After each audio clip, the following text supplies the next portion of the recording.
الحمد لله وكفى والصلاة والسلام على عباده الذين اصطفى اما بعد باب الادغام الکبیر. ہم پہلے یہ باب پڑھیں گے اور اس کے بعد ادغام الصغیر بعد میں آئے گا. یہ باب جو ہے نا، یہ جو ادغام کبیر کا باب ہے وہ پڑھنے سے پہلے تھوڑا سا مشکل ہے. مشکل مطلب ہے کہ ایک دفعہ آپ ذرا اس کو حل کر لیں گے پہلے زبانی، تو پھر شعروں سے حل کرنا آپ کے لیے آسان ہوگا. تو آپ اس طرح کریں کہ ہر ایک کا میں بتاتا جاتا ہوں، تو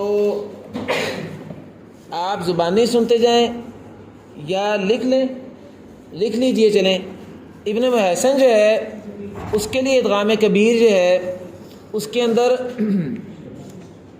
3 قاعدے ہیں ابن محسن کے. تو ابن محسن کا سب سے پہلے میں بیان کرتا ہوں ادغام کبیر کا قاعدہ کیا. اس کے لیے 4 مسئلے آپ ذہن میں رکھیں گے. 4 قاعدے ابن محسن کے. پہلا قاعدہ یہ ہے، آپ کو پتہ نا ادغام کبیر مثلین فی کلمہ فی کلمتین متقارباً فی کلمہ فی کلمتین، ان چاروں کے بارے میں بات کرنی ہے. تو ادغام مثلین فی کلمہ میں ابن محسن کے لیے 4 کلمات میں ادغام ہے. سوسی کے لیے 2 کلمات تھے نا، مناسککم و ما سلککم. اس کے لیے مناسککم اور ما سلککم کے ساتھ اتحاجوننا جو ہے نا، قل اتحاجوننا فی اللہ وهو ربنا، پہلے بار اس میں بھی ادغام ہے اتحاجوننا. اور اس طرح باعیننا واصنع الفلک باعیننا، نون کا نون میں ادغام. 4 کلمات ہیں اس کے لیے ابن محسن کے لیے ادغام مثلین فی کلمہ میں. اور یہ بھی ساتھ ہی نوٹ کیجئے کہ یہ اس کی مفردہ سے اختلاف ہے چاروں میں. مبیج میں اس کا ہے ہی اظہار ادغام مثلین فی کلمہ میں. ابن محسن کے لیے 4 کلمات میں جو ہے مفردہ سے ادغام ہے، مناسککم وما سلککم اتحاجوننا، اور چوتھا ہے باعیننا. یہ 4 کلمات میں ادغام ہے ابن محسن کا مفردہ سے، اور مبہج سے اس کے لیے اظہار ہے قولاً واحداً پورے قرآن میں، کوئی اختلاف ہے ہی نہیں. یہ ہمارا ادغام مثلین فی کلمہ کا مسئلہ ختم ہو گیا. اب ہم قاعدہ نمبر 2 کی طرف آ رہے ہیں. 4 قاعدہ میں نے کہنے ابن محسن کے. ادغام مثلین فی کلمتین کا مسئلہ ہے قاعدہ نمبر 2 میں. ادغام مثلین فی کلمتین مفردہ سے مطلقاً ادغام ہے. مفردہ سے مطلقاً ادغام ہے. جیسے سوسی کے لیے مطلقاً ادغام تھا نا، سوسی کے لیے ادغام کبیر مثلین فی کلمتین ہر جگہ ہوتا ہے. یہ 4 قاعدے میں کس اعتبار سے کہہ رہا ہوں؟ پہلا قاعدہ ادغام مثلین فی کلمہ کا ہے، دوسرا قاعدہ ادغام مثلین فی کلمتین کا ہے، تیسرا قاعدہ ادغام متقارباً فی کلمہ کا ہے، چوتھا قاعدہ ادغام متقارباً فی کلمتین کا. 4 قاعدے اس طرح ہیں. ادغام مثلین فی کلمہ آپ نے سن لیا. اب ادغام مثلین فی کلمتین کی بات کر رہے ہیں. اس میں اس کے لیے مثل سوسی ادغام ہے مفردہ سے ہی. اچھا، مبہج سے بھی ادغام ہوتا ہے اس کا، لیکن اس کے لیے ایک شرط ہے، اور وہ شرط یہ ہے کہ مدغم مضموم ہونا چاہیے. مدغم مضموم ہونا چاہیے. اگر مدغم مضموم نہ ہو بلکہ مفتوح ہو یا مکسور ہو تو پھر ادغام نہیں ہوگا مبہج سے. مدغم جو ہے مضموم ہونا چاہیے تو مبہج سے بھی ادغام ہوگا. گویا کہ اگر ادغام کبیر مثلین فی کلمتین میں مدغم مضموم ہوا تو ابن محسن سے مفردہ اور مبہج دونوں سے ادغام ہے، اور مدغم مکسور یا مفتوح میں صرف مفردہ سے ادغام ہے، مبہج سے اظہار ہے. گویا کہ اس صورت میں اس کی 2 وجہ ہوں گی. مثالیں انشاءاللہ پھر آگے چلتے ہیں بتائیں گے آپ کو. تو یہ آپ کا مسئلہ ہو گیا. اچھا، یہ مفردہ سے مطلق ادغام ہے نا. کچھ کلمات مستثنا ہوں گے، وہ انشاءاللہ آپ کتاب جب پڑھیں گے تو وہاں سے آ جائیں گے. ما سوا سوسی کے کلمات مختلف فیہا کے، ما سوا سوسی کے کلمات مختلف فیہا کے. ٹھیک ہے نا جی؟ تو خلاصہ کیا بنا قاعدہ نمبر 2 میں کہ ابن محسن مفردہ سے مثل سوسی مطلقاً ادغام ہے. اس کا مثل سوسی مطلقاً ادغام ہے. موانع ادغام اسی طرح جیسے سوسی کے تھے ان کے بھی وہی ہیں، مثل سوسی ادغام ہے. البتہ جو مستثنیات ہیں نا سوسی کے، آپ کو یاد ہے نا فلا یحزنک کا کفر ہو، اور وہاں جو تھا کہ 3 کلمات ہیں یک کاظما یخلق مرم، 2 وجہ تھی، ان کو چھوڑ دیں، وہ مستثنیات نہیں ہیں. مستثنیات یہاں جو آئیں گے وہ ہوں گے. تو لیکن موانع ادغام وہی ہیں جو وہاں بیان ہوئے ہیں. تو ابن محسن کا مفردہ سے جیسے سوسی ادغام ہے، معانے ادغام البتہ 4 ذہن میں رکھ لیں، اور مبہج سے شرط سے ادغام ہے کہ مدغم مضموم ہو۔ یہ ہمارے 3 قاعدے پورے ہو گئے، ما سوائے سوسی کے کلمات مختلف فیہا کے، یہ کچھ آئیں گے انشاءاللہ کلمات، وہ آپ کو انشاءاللہ کتاب جب پڑھتے ہیں تو اس میں آ جائیں گے۔ چلیں جی، قاعدہ نمبر 3، ادغام کبیر متقارباً فی کلمہ۔ سوسی کا جو ادغام تھا آپ کو یاد ہے، وہ سب قاف کا کاف میں ہوتا تھا نا، اور 2 شرطیں تھی کہ قاف سے پہلے متحرک ہو اور کاف کے بعد میم ہو۔ بالکل اسی طرح ابن محسن دونوں کتابوں سے اس کے لیے مفردہ اور مبہج دونوں سے مثل سوسی ادغام متقارباً فی کلمہ میں ادغام ہے، ادغام متقارباً فی کلمہ میں ادغام ہے۔ اس میں بھی مثل سوسی ہے لیکن دونوں کتابوں سے ہے، مفردہ سے بھی اور مبہج سے بھی۔ قاف کا کاف میں سے ادغام ہوگا، باقی کا کوئی نہیں ہے۔ باقی اس میں نا باب ادغام کبیر کا ہے، امام متولی نے یہاں جو ہے نا ادغام کبیر متقاربین فی کلمہ میں ادغام صغیر متقاربین فی کلمہ کا بھی ایک مسئلہ بیان کر دیا ہے، کیونکہ انہوں نے یہاں بیان کر دیا، ہم بھی یہی بیان کر دیتے ہیں۔ وہ یہ ہے کہ اوعظت اور فمن اضطر اور افضتم، یہ 3 کلمات جو ہے نا ان میں ابن محسن کا ادغام ہے، اوعدت پڑھتا ہے، حالانکہ ہمارے اشرا صغرا کبرا میں کچھ بھی نہیں ہے، اوعدت وا کا تا میں ادغام، فمن اضطر و فمن اضطر ضاد پورا تا میں داخل ہو جائے گا، اب حالانکہ آپ کی یہ متواترہ میں سے نہیں ہے۔ اور افضتم افضتم ہے نا، تو افضتم پڑھتا ہے، افضتم، لیکن فرق یہ ہے 3 کلمات میں ادغام ہے، یہ آپ لکھ سکتے ہیں بھائی، کوئی مسئلہ نہیں ہے۔ افضتم 3 کلمات میں ادغام ہے، یہ ہے ادغام صغیر، لیکن ادغام صغیر متقارباً فی کلمہ کی بات ہو رہی ہے نا، تو سوسی کے لیے کی طرح ہے قاف اور کاف کے ادغام میں، لیکن اس کے لیے مستثنیٰ طور پر 3 کلمات میں مزید ادغام ہوا ہے، قراءت اشرا صغرا کبرا کے بالمقابل، اور اشرا نافیہ بھی ڈال لیں اور اشرا کبیر بھی ڈال لیں۔ اوعظت اور فمن اضطر قرآن میں جہاں بھی آ جائے، اور افضتم، لیکن فرق یہ ہے کہ پہلے 2 کلمات میں دونوں کتابوں سے ادغام ہے، اور تیسرے کلمے میں صرف مفردہ سے ادغام ہے۔ پہلے 2 کلمات میں یعنی اوعظت اور فمن اضطر میں دونوں کتابوں سے ادغام ہے، اور تیسرے کلمہ میں یعنی افضتم میں صرف مفردہ سے ادغام ہے۔ یہ جو فرش کی طرح کی چیز ہے۔ یہ آپ کے 3 قاعدے پورے ہو گئے ابن محسن کے۔ چوتھا قاعدے کی طرف آتے ہیں جی، 3 قاعدے پورے ہو گئے، یعنی ادغام صغیر کبیر مثلین فی کلمہ، اس میں 4 کلمات میں صرف مفردہ سے ادغام ہے، باقی مبہج سے اظہاری ہے۔ ادغام کبیر مثلین فی کلمتین میں مفردہ سے مثل سوسی ادغام ہے مطلقاً، البتہ مبہج سے صرف ضمہ کی صورت میں ادغام ہوتا ہے، باقی موانع ادغام اسی طرح ہے، البتہ مستثنیات وہ نہیں ہیں جو سوسی کے ہیں، وہ کچھ اور ہوں گے جو آئیں گے آپ کو بتا دیں گے آگے۔ تیسرا قاعدہ ادغام کبیر متقارباً فی کلمہ، دونوں کتابوں سے مبہج مفرد دونوں سے، ابن محسن کا مسئلہ بیان کریں نا، دونوں کتابوں سے مثل سوسی ادغام ہے، وہی شرطیں ہیں جو سوسی کی تھیں، وہی جو ہے وہ قاعدہ ہے۔ البتہ یہاں استثنائی طور پر 3 کلمات میں انہوں نے ادغام مزید کیا ہے جو اشرا متواترہ قراءت متواترہ میں نہیں تھا، ہیں وہ کلمات ادغام صغیر کے، باب ادغام کبیر کا چل رہا ہے، لیکن چونکہ متولی صاحب نے اس کو یہاں ادغام کبیر میں بیان کر دیا، ہم بھی ادغام کبیر میں بیان کر رہے ہیں، لیکن یہ ادغام صغیر متقارباً فی کلمہ کے مستثنیات ہیں اصل میں۔ تو 3 کلمات ہیں، اوعظت اور فمن اضطر، ان دونوں کلموں میں دونوں کتابوں سے ادغام ہے ابن محسن کا، اور افضتم میں صرف مفردہ سے ادغام ہے اور مبہج سے اس میں اظہار ہے۔ یہ ہمارے 3 قاعدے ہو گئے۔ چوتھا قاعدہ بیان کر رہے ہیں ادغام متقاربین فی کلمتین کا، ادغام متقاربین فی کلمتین کا، مبہج سے صرف 1 کلمہ میں ادغام ہے جی، مبہج سے صرف 1 کلمہ میں ادغام ہے۔ آپ کو پتہ نا یہاں سوسی کے لیے 16 مدغم تھے، پھر ہر ایک کے مدغم فی کی تفصیلات آتی تھی، شاطبیہ میں بھی اور طیبہ میں بھی، تو یہاں جو ہے ادغام متقارباً فی کلمتین میں مفردہ سے صرف مبہج سے صرف 1 کلمہ میں، مبہج سے صرف 1 کلمہ میں ادغام، اور وہ ہے اخرج شطأہ، بس جیم کا شین میں ادغام، وہاں المعارجی تعارج میں بھی تھا اور اخرج شطأہ 2 کلمہ میں تھا جیم کا، کلمہ بھی ایک ہے اور باقی تو 15 کلمات میں 15 حروف میں ادغام ہی نہیں ہے، اس طرح سے یہ مبیج سے مسئلہ ہے۔ اور مفردہ سے مطلقاً مثل سوسی ادغام ہے، مفردہ سے ادغام ہے متقاربین فی کلمتین، مثل سوسی ادغام ہے۔ ایک البتہ یہاں فرق ہے، سوسی کے لیے آپ کو پتہ ہے وہاں بعض کلمہ میں 2 وجہ بھی ہیں، جیسے وہ جو پہلا تھا ادغام صغیر کبیر متقارب فی کلمہ میں طلقہ کنہ میں 2 وجہ تھیں، اسی طرح جو ہے بعض کلمہ میں 2 وجہ ہیں، جیسے وہاں جو ہے نا الزکاۃ ثم التوراۃ ثم وغیرہ میں 5 کلمات ہیں، تاکہ ادغام کے ان 5 میں 2 وجہ ہیں۔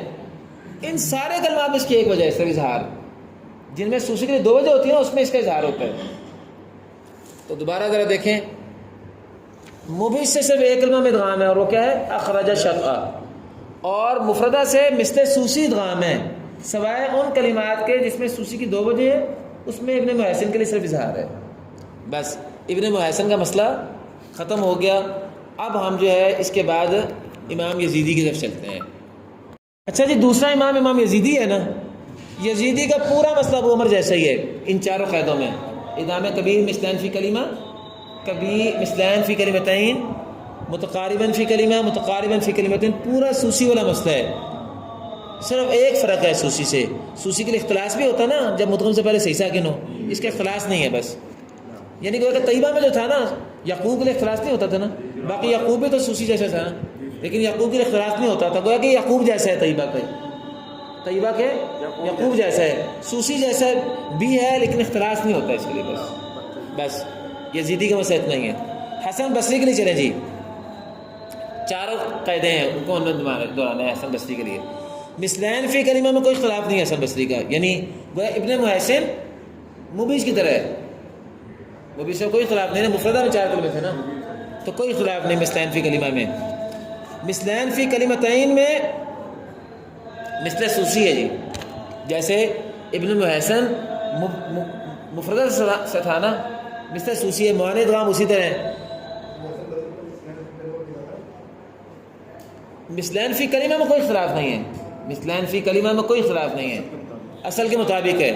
مثلین فی کلمتین میں مثل سوسی ہے، البتہ مستثنیات میں اس کے لیے اضافہ جو ہے وہ لکھ لیں سر۔ اضافہ یہ ہے کہ ایک تو یحزن کا کفر میں ادغام ہوگا، اس کا اصل سوسی کی طرح ہے اختلافی کلمات میں بھی مستثنیات میں بھی، لیکن یحزن کا کفر میں اس کا ادغام ہوگا، یحزن کفر، یحزن کفر، حالانکہ قرأت متواترہ اس کا ادغام نہیں یحزن کا کفر کا۔ اچھا دوسرا مسئلہ یہ ہے کہ تائے متکلم و تائے مخاطب کا بھی ادغام ہوگا، 4 معنی تھے نا، تائے متکلم، تائے مخاطب، مدغم مشدد و مدغم منون ہو، منون و مشدد ادغام نہیں کرتے، لیکن تائے مخاطب و تائے کنت ترابا میں کنت ترابا انت تکرہ، یہ حسن بصری ہے جی۔ 2 فرق بتائیں آپ کو میں نے صرف سوسی سے اس کے۔ دوبارہ مثلین فی کلمہ میں کوئی اختلاف نہیں ہے، مثلین فی کلمتین میں مثل سوسی ہے، البتہ 2 فرق ہے سوسی سے، ایک تو یحزن کا کفر میں ادغام کرتا ہے، نمبر 2 معنی ادغام اس کے 4 نہیں ہے 2 ہے۔ بس چلیں اب تیسرے قاعدے کی طرف آتے ہیں، متقاربین فی کلمہ کوئی اختلاف نہیں ہے، متقاربین فی کلمتین کوئی اختلاف نہیں ہے، اظہاری ہے، واضح ہے جی، اصل کے مطابق نہیں ہے، اصل تو اس کا ادغام کرتا ہے ابو عمر، اس کے اصل کے خلاف ہے۔ دوبارہ دیکھیں، حسن بصری ادغام کبیر مثلین فی کلمہ میں، متقارباً فی کلمہ میں، متقارباً فی کلمتین، تینوں میں صرف اظہار ہے اس کا اختلاف صرف ادغام کبیر مثلین فی کلمتین میں ہے، مثل سوسی ہے، صرف 2 فرق ہیں، ایک تو یحزن کا کفر میں بھی ادغام کرتا ہے، نمبر 2 معنی ادغام اس کے 2 ہیں، 4 نہیں ہے، یعنی وہ انت تکرہ اور کنت ترابا والی شکل میں بھی ادغام کرتا ہے۔ یہ ہمارے 3 قاری جو ہیں ختم ہو گئے۔ اب آخری قاری ہمارا ہے اعمش، آج ہم ان قاریوں کو بیان کر کے کتاب سے کل باب پڑھیں گے، وہ باب لمبا آپ دیکھ لیں نا، 10-12 شعر ہیں، تو ذرا آخری جو ہے وہ دیکھ لیں انشاءاللہ، یہ کل آپ کو ہم لکھا ہوا بھی دے دیں گے انشاءاللہ، یہ میں نے تو ہاتھ سے لکھا ہوا ہے لیکن اس کو ٹائپ کر کے انشاءاللہ کمپیوٹر سے آپ کو مل جائے گا۔ آمش آ گیا نا جی، چوتھا قاری آمش ہے، ہم دورہ لیں تو ابن محسن کے لیے تو آپ کو معروف ہو گیا، ابن محسن کے لیے مثلین فی کلمہ میں مفردہ سے 4 کلمات میں ادغام ہے، مبی سے کوئی اختلاف نہیں ہے، فی کلمتین میں مثل سوسی ہے، معنی ادغام میں البتہ مستثنیات میں اس کے الگ ہے، اور مبی سے ضمہ کی شرف ادغام ہوتا ہے. متقارباً فی کلمہ میں مثل سوسی قاف کا کاف میں ادغام جو اس میں صرف اس میں 3 کلمات کا اضافہ ہے اور وہ صغیر سے ہیں تینوں کلمات. مثلین فی کلمہ، متقارباً فی کلمہ سے اس کا تعلق ہے. وہ 3 کلمات ہیں اوعظت، فمن اضطر، ان میں دونوں کتابوں سے، اور افاظتم میں صرف مفردہ سے. اور مثلین فی کلمتین میں مثل سوسی ہے مفردہ سے. البتہ سوسی کے لیے جن کلمہ میں 2 وجہ ان میں اس کا اظہار ہے. اور مبی سے شرط ہے کہ مدغم نہیں، اور مبی سے صرف ایک کلمہ میں ہے اخرج الشرع. یہ آپ کا باب ختم ہو گیا ابن مہیثم کا. یزیدی مثل سوسی ہی ہے، صرف اختلاس نہیں ہوتا ہے یزیدی کے لیے. حسن بصری جو ہے اس کے لیے مثلین فی کلمہ میں، مثلین متقارباً فی کلمہ میں اور متقارباً فی کلمتین میں، ان تینوں قسموں میں صرف اظہار ہے. صرف اختلاف ہے تو مثلین فی کلمتین میں ہے. مثل سوسی ہی ہے، صرف 2 فرق ہیں. ایک یحزن کا کفر میں بھی ادغام کرتا ہے، اور نمبر 2 معاند ادغام 4 نہیں ہے 2 ہیں. یہ ہمارے 3 امام فارغ ہو گئے 4 اماموں میں سے. اب ہمارا آخری امام ہے اعمش، جس کو ہم کرتے ہیں اور بیان کرتے ہیں، پھر ہمارا سبق ختم ہو جائے گا. اعمش کے 2 شاگرد ہیں، مطوعی اور شنبوذی. پہلے مطوعی کو حل کرتے ہیں. مطوعی کے لیے فی کلمہ مثلین مطلقاً ادغام ہے، مطلقاً ادغام ہے ہر جگہ قرآن میں. مطلقاً بڑا لمبا باب بن جاتا ہے. اب قاف کا کاف میں وہ تو تھا نا، یعنی یہ آپ نے تو صرف 4 کلمہ بیان کیے تھے نا، ما سلککم اور اعیننا اور تحاجوننا. اس کے ہاں بشرککم میں بشرککم. اسی طرح اس کے ہاں جو ہے جباہہم میں جباہہم، سارے جگہ پہ ادغام ہے. البتہ اس کی طرح تھوڑی تحقیق کریں گے. محمود ابو کلوب جو ہے نا، انہوں نے شرط لگائی ہوئی ہے کہ اس کی شرط ہے کہ ما قبل ساکن نہیں ہونا چاہیے. متولی نے شرط نہیں لگائی ہوئی. متولی نے تو مطلقاً ادغام لکھا ہوا ہے، لیکن محمود ابو کلوب جو شرح الفاظ ہے اس میں انہوں نے کہا ہوا ہے کہ ما قبل ساکن نہیں ہونا چاہیے. چنانچہ اگر ساکن نہ ہو کی شرط ہو تو پھر بشرککم میں ادغام نہیں ہونا چاہیے، کیونکہ ما قبل ساکن ہے. وہ کہتے ہیں ثقل بڑھ جاتا ہے اس میں. بہرحال یہ کچھ مسائل ایسے ہیں جو ابھی تحقیق طلب ہیں. قرات شاذہ کا مسئلہ اس میں حدیثوں کی طرح ہے، تلاوت اس کی کرنی نہیں ہوتی. بہرحال یہ اختلاف ہے، لیکن اس میں جو ہے صحیح رائے کیا، متولی نے مطلقاً لکھا ہوا. بہرحال تو دوبارہ دیکھیں، متوعی کے لیے کیا ہے، فی کلمہ مثلین میں مطلقاً ادغام ہے، یعنی مناسککم اور ما سلککم، اور اس کے علاوہ ہر جگہ بطور قاعدہ ادغام ہے. گویا کہ صرف 2 مستثنیات ہیں، وہ لکھ لیں آپ اس کے لیے. ایک تا کا تا میں ادغام نہیں ہوتا، تا کا تا میں ادغام نہیں ہوتا، تا کا تا میں ادغام نہیں ہوتا. یہ میں مثالیں انشاءاللہ جب پڑھاؤں گا انشاءاللہ تب ساتھ ساتھ بتاؤں گا انشاءاللہ. تا کا تا میں اگر تا آ جائے نا ایک کلمہ میں تو اس کا نہیں ہوتا. اس کی مثالیں میں نے کتاب میں لکھی ہوئی ہیں، انشاءاللہ جب پڑھتے تب بتاؤں گا انشاءاللہ مثال اس کی. تا کا تا میں ادغام نہیں ہوتا. ایک تو دوسرا یہ ہے کہ 4 کلمات جو ہے نا وہ مستثنیٰ ہیں اس قاعدے سے. قصصہم، لقد کان فی قصصہم، قصہم بن جائے گا نا، ایسا نہیں، اس میں نہیں ہے. شطط میں نہیں ہے، شط، عدد میں نہیں ہے، سبب میں نہیں ہے. اور اس کی وجہ یہ بیان کرتے ہیں کہ اس میں مادہ بدل جاتا ہے. قص، قصہ یا قصو کسو کہتے ہیں، کاٹنے کو قصو، قصو شواری کا نا حدیث میں. قصص اور چیز ہے، وہ قصہ ہوتا ہے، اور قص اور چیز ہے. شطط میں شطا، شطا جو ہے نا یہ اور مفہوم میں آتا ہے. عدد عدہ، اور سبب سبا، سبا جو ہے وہ گالی بھی کہتے ہیں. تو بہرحال کہتے ہیں مادہ بدل جاتا ہے اس میں. ان 4 کلمات کو مستثنیٰ کیے ہے متولی رحمۃ اللہ علیہ نے. تو فی کلمہ میں مطلقاً ادغام ہے، البتہ تا کا تا میں ادغام نہیں ہوتا. نمبر 2 4 کلمہ مستثنیٰ ہیں، قصصہم، شطط، عدد، سبب. چلیں، مثلین فی کلمتین میں مطلقاً ادغام ہے. کس کی طرح؟ ابن مہیثم مثل مفردہ، ابن مہیثم مثل مفردہ. متقارباً فی کلمہ میں کوئی اختلاف نہیں ہے جی، اظہاری ہے. اور متقارباً فی کلمتین میں صرف ایک کلمہ میں ادغام ہے جی. آپ کو یاد ہے متقارباً فی کلمتین میں ابن مہیثم کے لیے مبی سے صرف ایک کلمہ میں ادغام تھا. وہ کلمہ کون سا تھا؟ اخرج شطأہ. اس کا وہ کلمہ ہے تسلیۃ جحیم. سورہ واقعہ میں غالباً آتا ہے تسلیۃ جحیم، صرف اس ایک کلمہ میں ادغام کرتا ہے. یہ متوی کی بات ہو رہی ہے. تو ذرا دوبارہ دیکھ لیں، مثلین فی کلمہ میں مطلقاً ادغام ہے ہر جگہ پہ، صرف تا کا تا میں نہیں ہوتا، اور 4 کلمہ مستثنیٰ ہے. مثلین فی کلمتین میں ان کے لیے جو ہے مطلقاً ادغام ہے سوسی کی طرح. اور متقارباً فی کلمہ میں کوئی اختلاف نہیں ہے، اور متقارباً فی کلمتین میں بھی کوئی اختلاف نہیں ہے، ایک کلمہ ہی ہے، وہ فرش کی طرح ہی ہوا کیونکہ متقارباً فی کلمہ اور فی کلمتین میں کوئی اختلاف نہیں ہے، تو متقارباً فی کلمتین میں ایک کلمہ جو ہے وہ کیا ہے، تصلیۃ جحیم، اس میں ادغام کرتے ہیں، یہ متوی کا اختلاف ہوا۔ اب شنبوزی جی آخری، شنبوزی کے لیے مثلین فی کلمہ میں کوئی اختلاف نہیں ہے، گویا کہ ابن محسن مثل مبیج کے ہے۔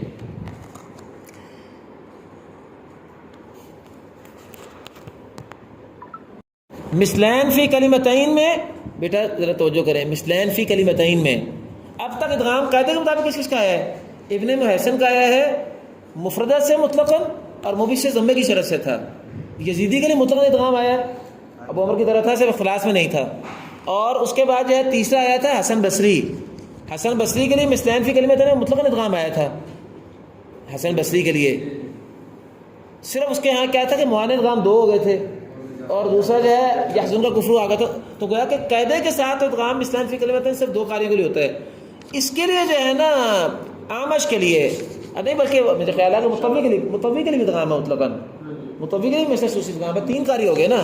شنبوزی جو ہے نا جی، اس کا صرف ایک حرف کا حرف میں ادغام ہوتا ہے، با کا با میں، بس یہ ہے قاعدہ اس کا، با کا با میں، بس با کا با میں، جیسے لذہب بسمعہم، بس ادغام کبیر مثلین فی کلمتین صرف وہ با کا با میں کرتا ہے اور قاعدے کے ساتھ کرتا ہے، باقی کسی حرف کا دوسرے حرف میں نہیں کرتا۔